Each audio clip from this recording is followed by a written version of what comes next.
so when we talk about local and we talk about sustainable, that we have that discussion, in the context of the seafood situation worldwide, in which 92% of the seafood that we eat in the United States of America is imported.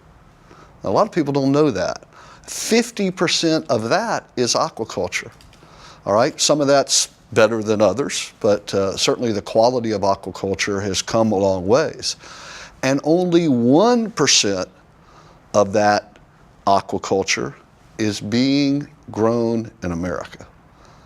Now, that's not sustainable, right? And to the extent that we can do that, like we are doing here with bivalves, that's local and sustainable.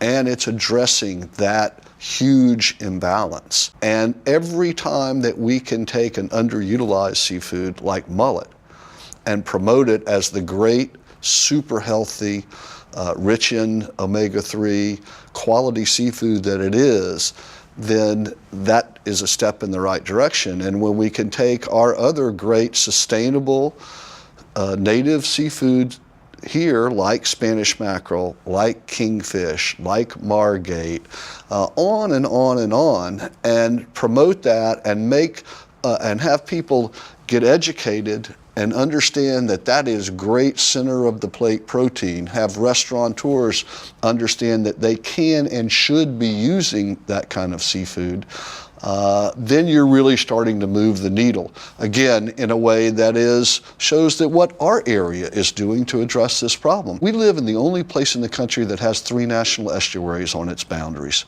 Sarasota Bay, Tampa Bay, and Charlotte Harbor. We are ground zero for bivalve production because of water quality, water temperature, warmer water, they grow faster, and nutrient levels. All right, we've got 287,000 acres of shellfish approved waters in the state of Florida, and 1% are leased. So we can do a lot better than that.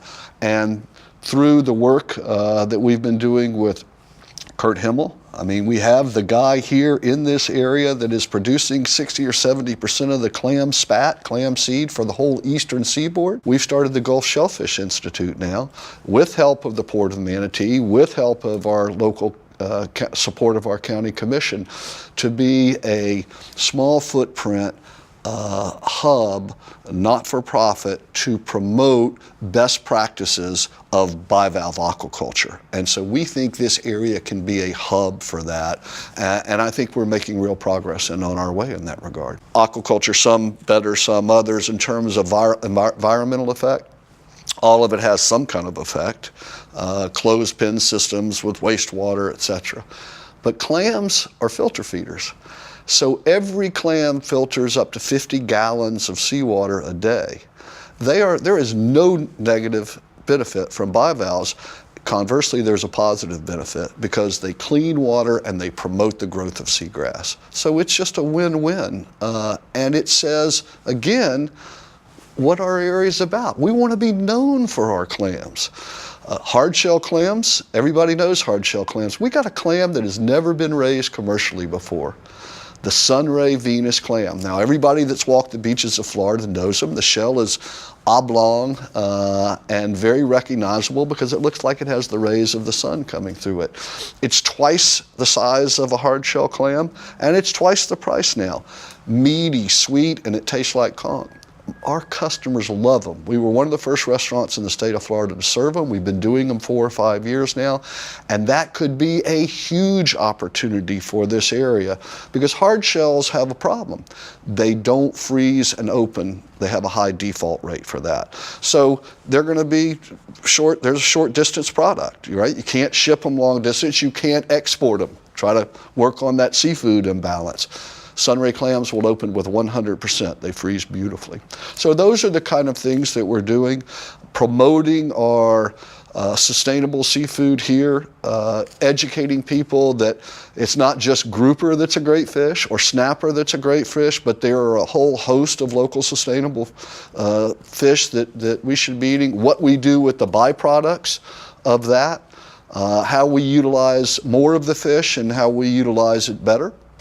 and how we promote aquaculture to address the fact that the U.S. has got to be in the game and to complement the resources that we have and to promote our environment. And more importantly, or as importantly, to continue the tradition and the heritage of working waterfront, because that's who we are. And we don't want to lose that. The places are losing that all over.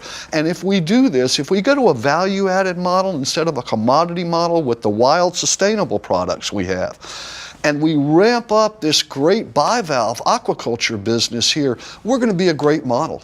We're going to be a story that gets talked about internationally about how we look to our intrinsic resources and our heritage. And that speaks volumes about what our values are.